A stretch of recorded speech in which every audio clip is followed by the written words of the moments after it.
بعضې خلک دا اعتراض کوي چې تاسو په نعتخوانانو باندې مقررینو باندې پیسې شیندئ، نو دا خو خلک په ډمانو شیندي او تاسو یې په نعتخوانانو باندې شیندئ. اول د دې جواب دا دی چې ډمانو باندې خلک پیسې شیندي، دا د شیطان په لاره کې شیندي، هغه اسراف دی، ګناه ده. او نعتخوانانو باندې په مقررینو باندې پیسې شیندل د الله تعالی په لاره کې شیندل دي، د الله تعالی په کور کې شیندل دي، دا صدقه او د ثواب کار دی. او په دې باندې ډېر دلایل موجود دي. اول دلیل د مرقات شرح مشکات جلد اول صفحه نمبر 60 کې مولا علی قاری رحمت الله علیه لیکي چې امام بخاری د یو سفر نه روانو، نو چې کله د سفر نه رسېدو خپل ځای ته، خپل مقام ته، د ده مریدان او شاګردان وغیره د امام بخاری ښي او ګس طرف ته صفونه ولاړو. چې امام بخاری راغلی نصرو علی رأسه الدنانیر، نو د امام بخاری په سر باندې د هغه شاګردانو او مریدانو د سپینو او د سرو زرو روپۍ شیندلې وي. که دا بدعت وی نو امام بخاری به ورته ویلی وی چې ای بدعتیانو دا مه کوئ، دا بدعت دی. چې امام بخاری پرې چپ پاتې کېږي نو بیا ورته تسله ناروا وای، ځکه چې هغه د وخت امام و. دویم دلیل په دې باندې ترمذي شریف دویم جلد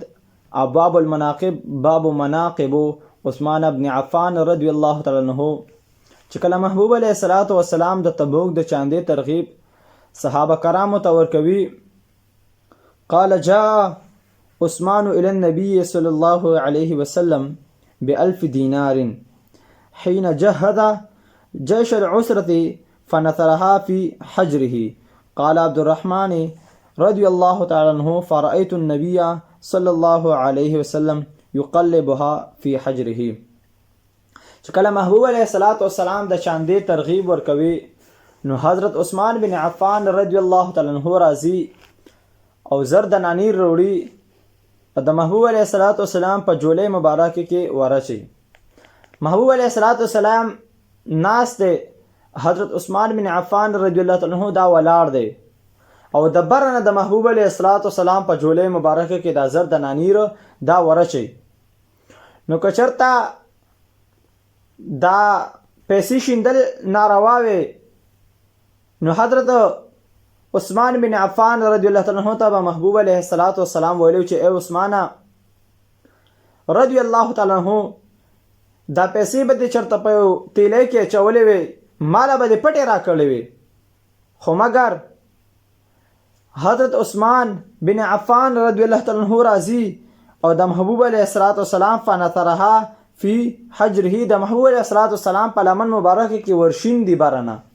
نو دې نه دا معلومیږي دا څه بد کار نه دی، ځکه په دې باندې ډېر دلایل موجود دي. او بلکې دا د حضرت عثمان بن عفان رضی الله تعالی عنه عمل هم دی،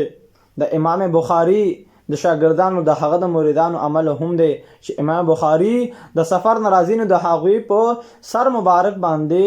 نثرو علی رأسه الدنانیر، د هغوی په سر مبارک باندې د سپینو او د سرو زرو روپۍ دا شیندي.